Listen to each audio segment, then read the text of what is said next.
मैंने अक्सर स्टूडेंट को ये बोलते सुना है कि मैं मैथ्स में वीक हूँ। क्या आप भी उसमें से एक हैं? यदि ऐसा आप सोचते हैं तो ये आपकी सबसे बड़ी भूल है। दोस्तों, मैथ्स में कोई वीक नहीं होता ना। वीक तो आपकी सोच है जो आपको मैथ्स में कमज़ोर बना रही है। ठीक है, यदि आप ऐसा सोचते हैं कि मैं मैथ्स को नहीं कर पाऊँगा तो ये आपकी सबसे बड़ी भूल है, क्योंकि यदि आप ट्राई ही नहीं करेंगे तो आप कैसे सॉल्व नहीं कर पाएंगे। कोई भी स्टूडेंट ऐसा नहीं होगा ना। सभी स्टूडेंट में वो कैपेबिलिटी है, सभी स्टूडेंट में वो काबिलियत है कि वो सॉल्व कर सकते हैं। बस कमी एक चीज़ की है कि वो ट्राई नहीं करते हैं, अपने आप को कमज़ोर मान लेते हैं। इसी समस्याओं को ध्यान में रखते हुए मैं क्लास 9 से 12 स्टूडेंट के लिए लेके आया हूँ वर्ग समीकरण, जहां आपको बहुत बारीकी से बताया जाएगा। वर्ग समीकरण ये तो सभी क्लास वाले पढ़ेंगे या पढ़ते हैं। सभी क्लास वाले स्टूडेंट वर्ग समीकरण पढ़ते हैं और ज़्यादातर ये देखा जाता है कि इसको सॉल्व करने में बच्चों को दिक्कत होता है। वो प्लस माइनस जो साइन होता है उसमें मिस्टेक कर जाते हैं या रूट निकालने में मिस्टेक कर जाते हैं। तो चलिए हम आज आपको बताएंगे कि कैसे आसानी से आप बहुत ही सिंपल तरीके से किसी भी क्वेश्चन को सॉल्व कर पाएंगे। वर्ग समीकरण को हल करने के लिए 3 मेथड होता है जो आप किसी भी क्लास में पढ़ेंगे। उसमें से आज हम गुणनखंड विधि के बारे में बात करेंगे कि कैसे इस विधि से किसी भी वर्ग समीकरण को हल किया जाता है। चलिए स्टार्ट करते हैं।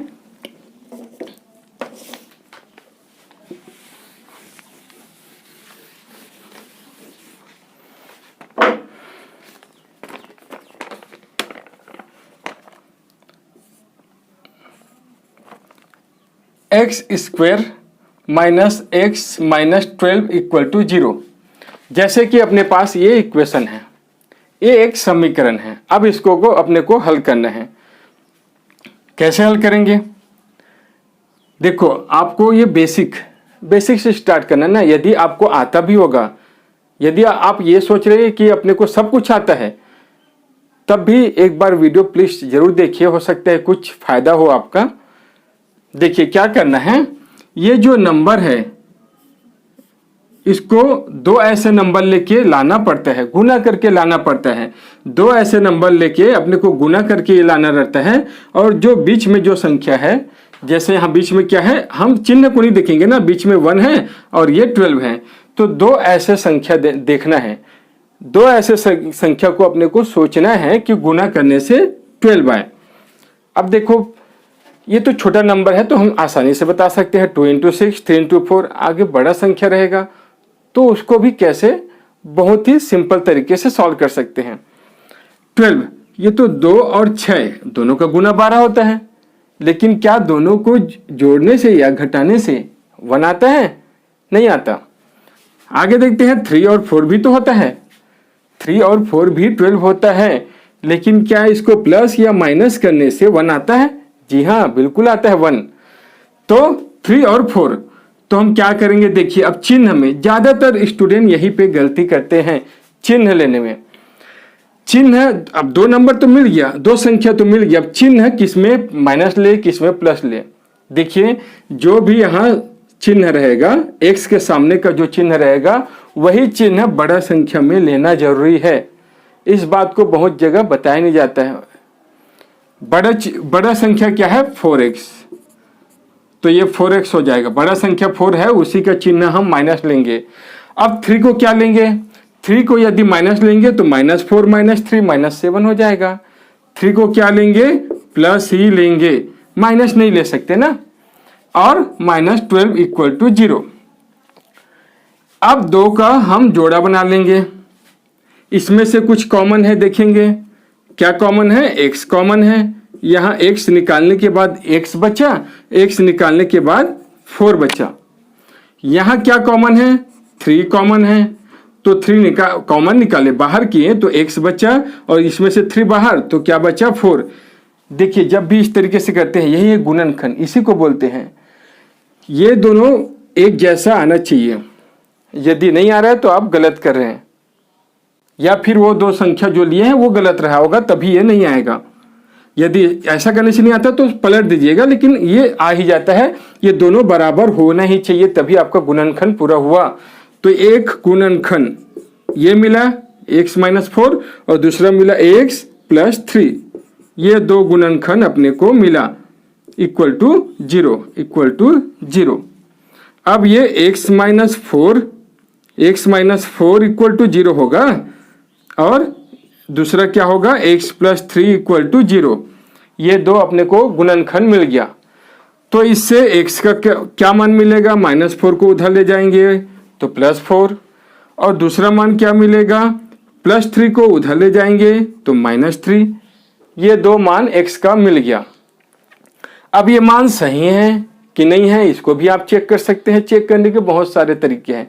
सबसे सिंपल तरीका ये है, इन दोनों में से किसी एक मान को इसमें रख के देख लो 0 आना चाहिए। जैसे हम 4 को रखते हैं, x के बदले 4 रखते हैं तो ये 4 का वर्ग हो गया और ये ऋण 4 हो गया, ऋण 12 हो गया। क्या आना चाहिए, 0 होना ही चाहिए, तभी ये 4 इसका मान होगा। तो ये हो गया 4 का वर्ग कितना होता है, 16 होता है। 4 का वर्ग ये 16 और ये ऋण 4 और ये ऋण 12 बराबर 0। तो हो गया क्या शून्य, यस ये शून्य हो गया। तो ये 4 और -3 इसका सॉल्यूशन है। -3 को भी ऐसे चेक कर सकते हैं ना। यदि आपको इसमें दिक्कत होता है तो क्या होता है, ज्यादातर ये चिन्ह लेने में और दो संख्या सोचने में। दो संख्या सोचने का तरीका क्या है, ऐसी करना ना, 1 और 12 का गुना भी 12 होता है, 2 और 6 का गुना भी 12 होता है, 3 और 4 का गुना भी 12 होता है। तो किसमें से 1 आएगा, इसको आपको देखना है। दूसरा तरीका और बताऊंगा मैं, इससे भी आसान तरीका देखिए क्या है। x दो गुणनखंड आपको ऐसे लिख लेना है, x यहां भी लिखना है, जो भी यहां रहेगा x है तो x को यहां भी, x को यहां भी। फिर क्या करेंगे, जो दो संख्या हम सोचे थे, दो संख्या जो आया था, क्या आया था, एक -4 में और दूसरा 3 में, यही आया था ना, उसको यहां हम लिख देंगे। -4 को यहां लिख दें और +3 है तो +3 को यहां लिख देंगे। तो ये भी हुआ, देख लीजिए कितना आसानी से आ गया। जो भी दो संख्या मिलेगा उसको यहीं पे लिख देना है। तो ये x का मान इससे 4 आ जाएगा और दूसरे से x का मान -3 आ जाएगा। यही आया था पहले वाले से। चलिए और क्वेश्चन देखते हैं।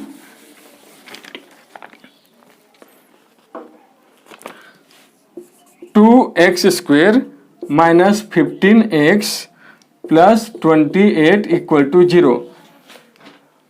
देखिए आपको इसमें ध्यान देना है, यदि यहाँ x² के सामने कुछ संख्या है तो उसको इसके साथ गुना करना पड़ता है। पहले वाले समीकरण में x² के सामने 1 था तो 1 को गुना करेंगे तो उतना ही आएगा ना।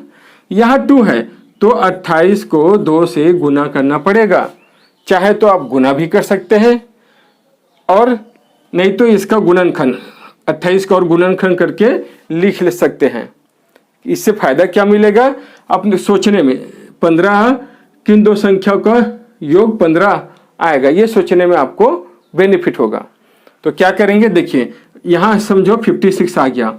अब दो ऐसे संख्या अपने को सोचना है तो या बताना है जिसको गुना करने से 56 है। तो देखिए 4 14 14 × 56 होता है। और क्या ले सकते हैं, और क्या होगा 7 × 8 ये भी 56 होता है। और दोनों को जोड़ने से 15 आएगा। क्या, दोनों को जोड़ने से 15 आएगा। तो 7 और 8 वो दो नंबर होगा। चिन्ह देखना है, चिन्ह कैसे लेते हैं, बड़ा चिन्ह का चिन्ह, जो बड़ा संख्या आया है उसका चिन्ह यहाँ जो रहेगा वही लेना है। यहाँ ऋण है तो बड़ा संख्या 8 है, उसका चिन्ह ऋण ही रहेगा। अब ये ऋण है तो 7 को क्या लेंगे, इसको भी ऋण लेना पड़ेगा ना, तभी तो ये ऋण 15 होगा। इसको धन नहीं ले सकते, ऋण ही लेना पड़ेगा, ठीक है, तभी ये ऋण 15 होगा। तो दो संख्या मिल गया। उसी तरीके से काम करना है। क्या करेंगे हम, 2x² - 8x और दूसरा है -7x। देखो कैसे भी लिखो, -7x को भी पहले लिख सकते हो, किसी को भी लिखो, कोई दिक्कत नहीं है। 28 = 0। फिर जो कॉमन है क्या कॉमन है, 2 भी कॉमन है दोनों में, दो दो का जोड़ा बना लेना है और इन दोनों का जोड़ा बना लेना है। दोनों में 2 कॉमन है तो 2 को बाहर कर दिए। x भी तो कॉमन है ना, तो यहाँ x बचा और यहाँ क्या बचा, 4 बचा। ऐसे इसी तरीके से इसमें भी करना है। दोनों में क्या कॉमन है, 7 कॉमन है, यहाँ x बचा और यहाँ 4 बचा। ये x माइनस 4 यहाँ जो आया है वो यहाँ तो आना ही चाहिए, ये कंडीशन है, ठीक है। तो x माइनस 4 और दूसरा 2x माइनस 7, ये दो फैक्टर, दो गुणनखंड अपने को मिल गया। अब इससे x का मान निकाल सकते हैं, x का मान निकाल सकते हैं। इसको x माइनस 4 बराबर 0 और दूसरा क्या मिलेगा, 2x माइनस 7 बराबर 0। तो ये क्या, x का मान, ये x माइनस 4 को उधर ले जाएंगे तो 4, तो x बराबर 4 और दूसरा क्या मिलेगा, x का मान, ये 2x पहले माइनस 7 को उधर ले जाएंगे तो 7, तो x का मान ये 7/2, 2 जो है बटे में चला जाएगा, ठीक है। तो इस तरीके से आप चेक भी कर सकते हैं ना, यहाँ जो आंसर आया है, x का जो मान आया है इसमें रख के देख लीजिए यह सही है कि नहीं, आपको पता चल जाएगा। चलिए और क्वेश्चन देखते हैं। कितना भी कठिन से कठिन क्वेश्चन को आप इसी तरीके से सॉल्व कर सकते हैं। 3x² minus x minus 10 equal to 0। देखिए क्या करना है, दोनों मेथड से कर लेते हैं। जो सेकेंड मेथड बताया था उससे क्या करते हैं, जैसे यहाँ 3x² है तो 3x यहाँ लिख लेना है, 2 गुणनखंड ऐसे आपको लिख लेना है, ठीक है। तो 2 गुणनखंड लिखने के बाद क्या करना है, 2 संख्या, पहले तो यहाँ ये देखना है x² के गुणांक में कुछ संख्या है, 3 है, तो 3 का गुना इस 10 के साथ कर देंगे तो क्या हो जाएगा 30, और यहाँ क्या है 1 है। तो 2 ऐसे संख्या आप सोचना है, गुना करने से 30 आए, तो 1 और 30 का तो गुना 30 होता है, लेकिन 1 कहाँ से आएगा, 2 और 15 का भी तो होता है 30, दोनों को जोड़ के या घटा के 1 ला सकते हैं क्या, नहीं ला सकते।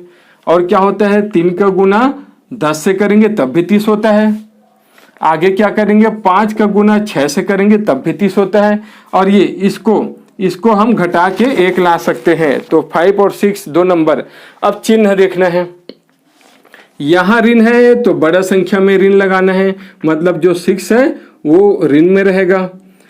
अब यदि 6 ऋण में है तो 5 क्या होगा, 1 लाना है ना, ये 1 तभी होगा, -1 तभी होगा जब यहाँ ये प्लस में रहेगा।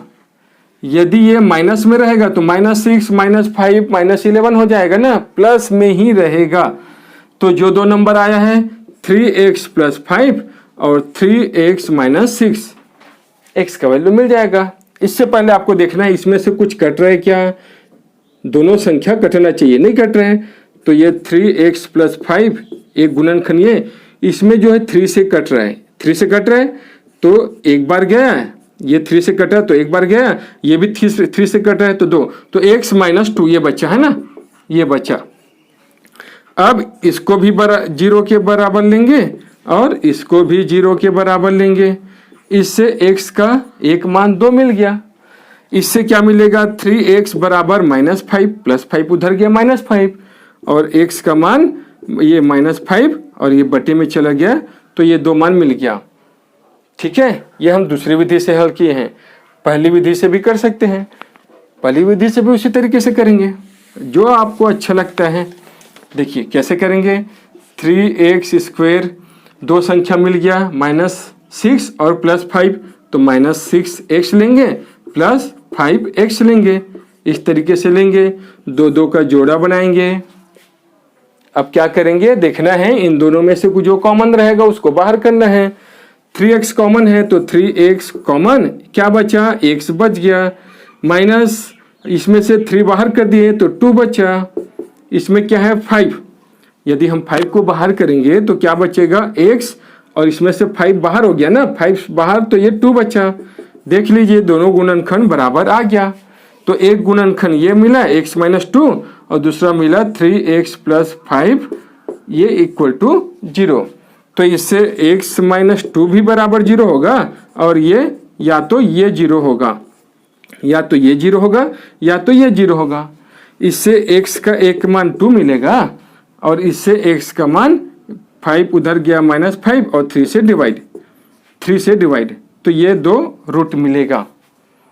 ठीक है, इस तरीके से बहुत बारीकी से देखिए, आप कुछ प्रैक्टिस करेंगे तो उसके बाद कभी भी आपको वर्ग समीकरण में दिक्कत नहीं जाएगा। ठीक है, प्रैक्टिस ही मैथ्स के लिए सबसे ज्यादा जरूरी है। चलिए अगला क्वेश्चन। जब तक आप प्रैक्टिस नहीं करेंगे मैथ्स में अच्छे नहीं हो सकते ना। ठीक है, यदि आप सोचते हैं कि मुझे सब कुछ आता है तो ये भी आपकी एक गलती है। ऐसा भी नहीं सोचना चाहिए ना। बराबर प्रैक्टिस, रेगुलर प्रैक्टिस करना ही मैथ्स में आगे बढ़ने की सीढ़ी है। चलिए अगला क्वेश्चन, एक आध क्वेश्चन और कर लेते हैं। जैसे है अब वर्गमूल x² -4, और ये वर्गमूल में ये 7 हो गया, और ये x + 21 = 0। अब देखो यहाँ एकदम घबराने वाली बात नहीं है ना कि यहाँ वर्गमूल 7 आ गया, अब कैसे किया जाए।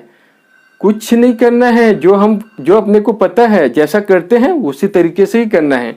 क्या काम करना है, देखिए अब वर्गमूल 7 है तो ये मान के चलो, अब जो दो संख्या है, क्योंकि यहाँ वर्गमूल 7 तो दोनों जगह लिखना है ना, वर्गमूल 7 दोनों जगह लिखते हैं, तो ये तो गुना होके 7 बन गया, तो गुना होके 7 हो जाएगा। तो आपको 21 नहीं लाना है, यहाँ जो संख्या है इसको इसके साथ मल्टीप्लाई करते हैं, यहाँ कुछ नहीं है, 21 बस है।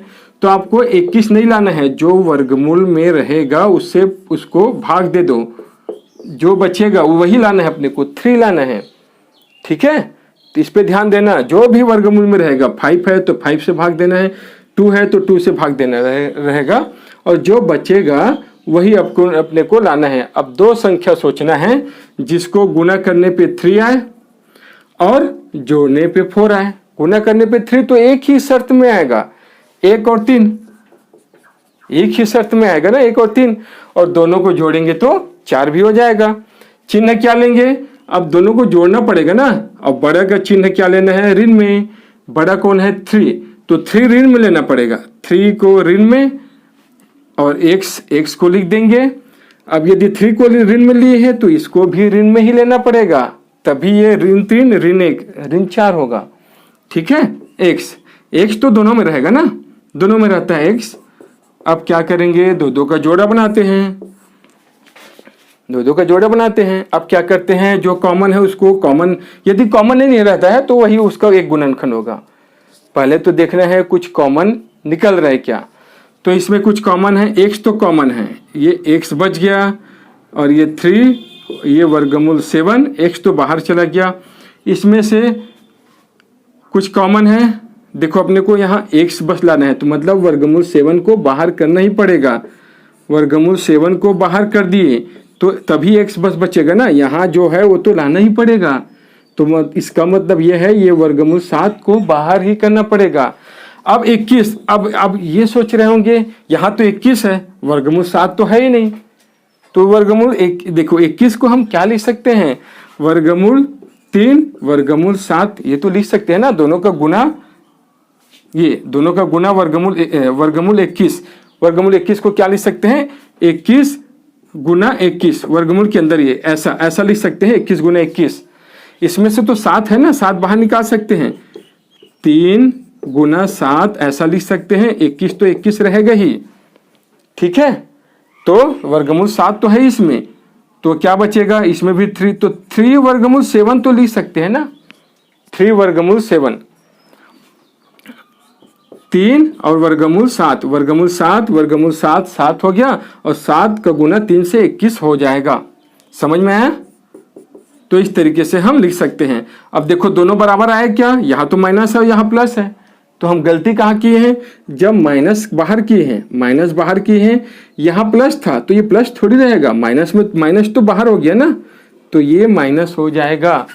तो यही पे गलती होता है, हम तो सही कर रहे हैं, यहाँ प्लस कैसे आ गया था, तो यही गलती होता है, माइनस तो बाहर हो गया ना, ये माइनस रहेगा। चलिए 2 गुणनखंड मिल गया। एक मिला x ऋण 3 वर्गमूल 7, दूसरा मिलेगा x ऋण वर्गमूल 7। तो इससे x का एक मान या दोनों गुणनखंड को पहले 0 के बराबर लिख लो, उसके बाद x का मान बता दो। ये 0 के बराबर, ये 0 के बराबर है, ये भी 0 के बराबर, ये भी 0 के बराबर। तो क्या क्या मिलेगा मान? इससे x का एक मान मिलेगा 3 वर्गमूल 7 और दूसरे से x का एक मान मिलेगा वर्गमूल 7। ये इसका आंसर है। ठीक है, और भी क्वेश्चन लेके आप प्रयास कीजिए, आप प्रयास करते रहिए लगातार, तो आप क्वाड्रेटिक इक्वेशन वर्ग समीकरण को बहुत अच्छे से कर सकते हैं। आज के लिए बस इतना ही। यदि मेरा वीडियो पसंद आया होगा तो लाइक सब्सक्राइब जरूर कीजिए। Thank you.